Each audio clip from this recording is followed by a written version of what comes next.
Finally ہونے ہی والا ہے بھرم کا دی اینڈ۔ سالار بالآخر تیمور پاشا کو اپنی پسند بتا ہی دیتا ہے۔ تیمور پاشا ایک دفعہ پھر سے سالار کو اپنے آفس میں بلاتا ہے اور وہی بات کرتا ہے کہ آخر رمشا سے منگنی کرنے میں تمہارا کیا حرج ہو رہا ہے۔ میں صرف تم دونوں کی بات پکی کر دینا چاہتا ہوں، تم اپنا ٹائم لے لینا،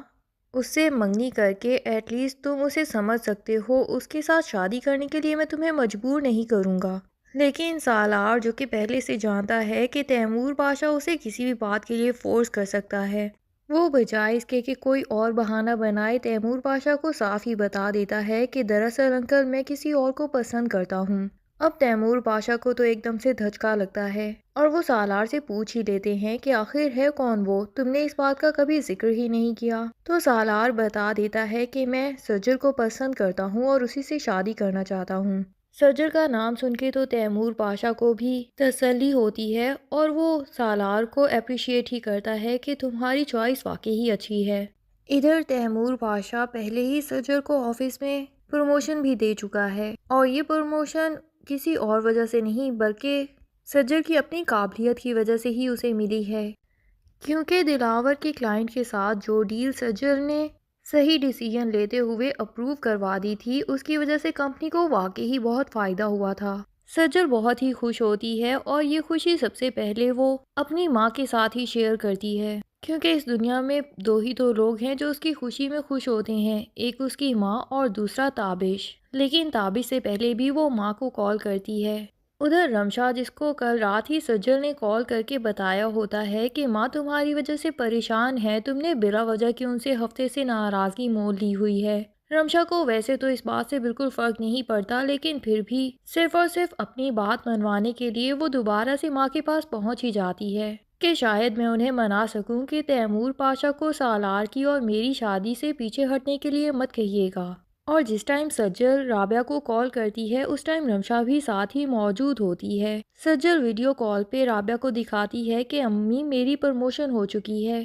اور یہ دیکھیں مجھے نیا آفس ملا ہے، کتنا حسین ہے۔ رابعہ تو سجل کی یہ خوشی دیکھ کے واقعی خوش ہو جاتی ہے اور اسے دعائیں دینا شروع کر دیتی ہے، لیکن رمشا جو کہ ہمیشہ کوئی نہ کوئی جلی کٹی بات ہی سناتی ہے، وہ فوراً سے سجل کو کہہ دیتی ہے کہ یہ آفس تمہیں پاپا نے سالار کے صدقے میں دیا ہے، اس لیے اس آفس پہ زیادہ اترانے کی ضرورت نہیں ہے۔ سجل کا دل تو ایک دم سے تھوڑا اداس ہو جاتا ہے، رمشا بھی اس کی اداسی بھانپ جاتی ہے اور فوراً سے کال بند کر دیتی ہے اور پھر رمشا کو سمجھانا شروع کر دیتی ہے کہ تم بلا وجہ سجل کے اگینسٹ ایسے کیوں باتیں کرتی ہو کہ اس کا دل جلاتی ہو، تم بھی بڑے اچھے سے سچائی جانتی ہو اور میں بھی جانتی ہوں کہ یہ جن ساری خوشیوں پہ تم اس ٹائم قبضہ کر کے بیٹھی ہو یہ سب تمہاری نہیں بلکہ سجل کی ہیں۔ تم جتنا بھی چاہو اس سچائی کو بہت زیادہ عرصے تک چھپا کے نہیں رکھ پاؤ گی، کبھی نہ کبھی یہ سچائی سامنے آ کے ہی رہے گی اور پھر تمہارا کتنا برا حشر ہوگا یہ تم پہلے سے ہی سوچ لو۔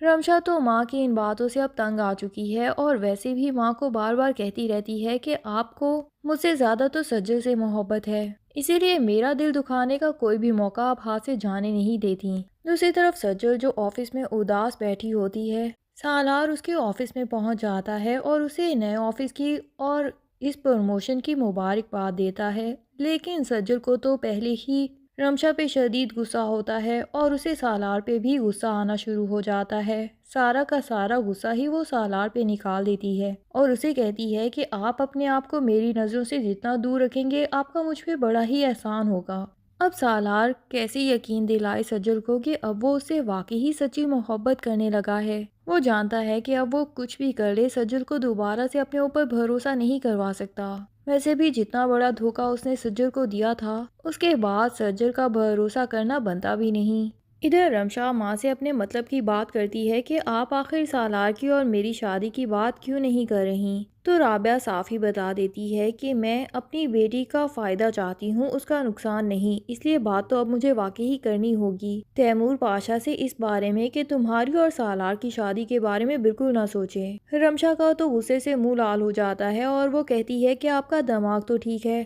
تو رابعہ بتا دیتی ہے کہ میرا دماغ تو اب ہی ٹھکانے آیا ہے، ویسے بھی ہاسپٹل میں نے سالار کو غور سے دیکھا تھا، اس کی آنکھوں میں تمہارے لیے جتنی نفرت اور اکتاہٹ میں نے دیکھی تھی، مجھے نہیں لگتا کہ وہ تم سے شادی کبھی کرنا چاہتا ہوگا۔ اور اگر تم یہ زبردستی کی شادی کی ضد لگا کے بیٹھی رہو گی تو بھی تمہیں اس سے کوئی فائدہ حاصل ہونے والا نہیں، کیونکہ تم سالار کی محبت کبھی حاصل نہیں کر سکو گی۔ لیکن رابعہ تو اپنی ضد پہ ہی ڈٹی رہتی ہے اور کہتی ہے کہ یہ سوچنا آپ کا مسئلہ نہیں، مجھے صرف سالار سے شادی کرنی ہے، اور میں یہ جانتی ہوں کہ تیمور پاشا اپنی بات کسی سے بھی منوا کے ہی رہتا ہے۔ ادھر علیزے کو بھی تابش سے واقعی محبت ہو چکی ہے اور وہ اس کی ماں کا بھی پورا خیال رکھنا چاہتی ہے اور اس کی ہر بات مانتی ہے۔ سجل جب سے ہاسپٹلائزڈ ہے وہ اپنے گھر بھی ایون اپنی ماں سے ملنے نہیں گئی۔ ارجمن بالآخر خود ہی علیزے کو کال کر لیتی ہے اور پوچھتی ہے کہ تم تو ماں کو بھول ہی گئی ہو جیسے۔ علیزے بتاتی ہے کہ نہیں ماں، میں آپ کو بھولی نہیں، بس وہاں پہ آنا نہیں ہو سکا کیونکہ آپ جانتی ہی ہیں کہ سجل ہاسپٹل میں ہے، اور اسی وجہ سے امی کے بھی ہاسپٹل چکر لگ رہے تھے اور مجھے خود ہی اچھا نہیں لگ رہا تھا کہ میں گھر سے چلی جاؤں۔ ارجمن کو تو بہت شدید غصہ آتا ہے اور وہ کہتی ہے کہ تم اپنے سسرال والوں کی ایکسپیکٹیشنز بڑھا رہی ہو، ان کو آہستہ آہستہ بھول جائے گا کہ تم تیمور پاشا کی بیٹی ہو، اور اب ان کے گھر میں کوئی بھی مسئلہ ہوگا تو انہیں لگے گا کہ تم ہی گھر کا خیال رکھنے کے لیے موجود رہو گی۔ علیزے بھی کہہ دیتی ہے کہ ماں آپ بھی شاید بھول رہی ہیں کہ میں اب تابش کی بیوی بھی ہوں اور اس گھر کی بہو بھی ہوں، تو اس گھر کے ایسے کام کرنا تو میرا فرض بنتا ہے۔ پیچھے تابش کے ماں کی آواز آتی ہے جو کہ علیزے کو بلا رہی ہوتی ہیں، اور علیزے ان کو جواب دے کے فوراً سے ارجمن سے کہہ دیتی ہے کہ میں ابھی کال بند کر رہی ہوں۔ یہ دیکھ کے تو ارجمن کو مزید غصہ آتا ہے کہ ان کے کاموں کی وجہ سے علیزے نے مجھ سے بھی بات کرنا بند کر دی۔ اب تو وہ تیمور پاشا سے بھی اپنی یہ پریشانی ڈسکس کرنے پہنچ جاتی ہے اور اسے کہتی ہے کہ مجھے نہیں لگتا کہ علیزے اپنے سسرال میں ٹھیک زندگی گزار رہی ہے۔ تیمور پاشا بھی ایک دم پریشان ہو جاتا ہے اور اسے پوچھتا ہے کہ آخر کیا وجہ ہوئی، میں بھی دیکھ رہا ہوں کہ ایک ہفتے سے علیزے گھر ہی نہیں آئی۔ تو ارجمن کہتی ہے کہ یہ جان کے خوشی ہوئی کہ آپ کو علیزے کی بھی فکر ہے، ورنہ مجھے تو یہی لگا تھا کہ جب سے رمشا آپ کی زندگی میں آئی ہے آپ کو یہ بھول ہی گیا ہے کہ آپ کی ایک اور بیٹی بھی موجود ہے۔ تیمور پاشا جسے ارجمن کی یہ باتیں پہلے سے ہی بہت بری لگتی تھیں، اب تو اور بھی زہر لگنا شروع ہو گئی ہیں، اس لیے وہ ارجمن کو مزید اگنور کرنا شروع ہو گیا ہے، اور ارجمن اس بات کا یہی نتیجہ اخذ کرتی ہے کہ یہ سب صرف اور صرف اسی رمشا کی وجہ سے ہیں۔ مہرالنساء نے اپنی زندگی میں بھی مجھے تنگ ہی کیا اور تیمور پاشا کی ساری توجہ کا مرکز بنی رہی، اور مرنے کے بعد اپنی اس بیٹی کو چھوڑ گئی کہ یہ مجھے تنگ کرتی رہے اور میرا اور علیزے کا حق کھاتی رہے۔